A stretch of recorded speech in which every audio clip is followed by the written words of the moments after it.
जय agree कोली सगळ्यांना. सकाळचं वाजल्यान 4. Fresh झालो, कॉफी पिली, बॅग रेडी केली ना निघलो वाघाची घरा जायला. आज पण आम्ही निघल्यावर ट्रेकला घनगड किल्ल्यावर. आज माझ्यासोबत वाघ, विशाल ना त्याचा पुतण्या शुभम. घनगडला जाताना आपल्याला रस्त्यात कोरीगड ना नवरा नवरी सुलका बघायला भेटतो. ट्रेकच्या आधी चांगला पोटाव पार्टी मारून आम्ही खाला ना मग ट्रेक चालू केली. 10 मिनिटं ट्रेक केल्यावर आपल्याला भेटतं बघायला गणेश्वर मंदिर.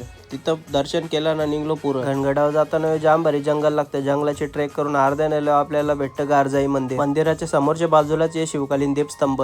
थोडे दिवसाआधी रायगडच्या ब्लॉग मध्ये मी याच बोललेलो. घनगडावर चढताना डाव्या बाजूला आपल्याला ही मारखिंड दिसतं. तिथं यो नॅचरल स्तंभ तयार झाले. लोक तिथं आता फोटो काढायला चढतात. मग आम्ही पण चढलो. आमच्या बरोबर यो टिचकुला ट्रेकर होता. भाई कुठंच घाबरला ना. किल्ल्याच्या दरवाजांच्या आत घुसलो ना लगेच लेफ्ट साईडला 2 लेण्या दिसतात. या गडावर कॅम्पिंग साठी जाम भारी जागा. या गडाचा थोडासा रिस्की पॅच म्हणजे लोखंडाची शिडी. त्यान पण अजून जराशी रिस्क वाढली कारण समोर चढताना बघता तर साप कुठला बघासाठी सगळ्यांना आधी मी चढलो कारण मला सापांबद्दल बराच नॉलेज आहे. आमच्या मागे बरेच ट्रेकर होते, त्यांना सापाबद्दल नॉलेज नव्हता म्हणून मी बघायला चढलो. साप बघता तर यो चेकट केलबॅग होता म्हणजे दिवड. 5 साप आहे बिनविषारी. मग मागच्या सगळ्या ट्रेकर्सना कॉल दिला येऊ शकता म्हणून. पण ट्रेकला जाताना प्रिकॉशन्स घ्या. हाय अँकल शूज घाला कारण सह्याद्रीमध्ये पुरशी जातीचा विषारी साप खूप आली दिसत आहे. तिथून वरती चढल्यावर ट्रेक आता इझी टू मॉडरेट झाली. वरती आल्यावर आपल्याला आवरी मोठे पाण्याची टाकी बघायला भेटतं. या टिल्ल्याला जाम समजून चारवायला लागत होता कारण या जगात माझ्यापासून जास्त मस्ती. बाले किल्ल्याच्या दरवाजांच्या लोक डावी साईडला बघायला भेटतं आणि शिवकालीन शौचालय. तिथूनच उजव्या साईडला जे लोक वरती सदर ना आपल्याला दिसतं भगवा झेंडा.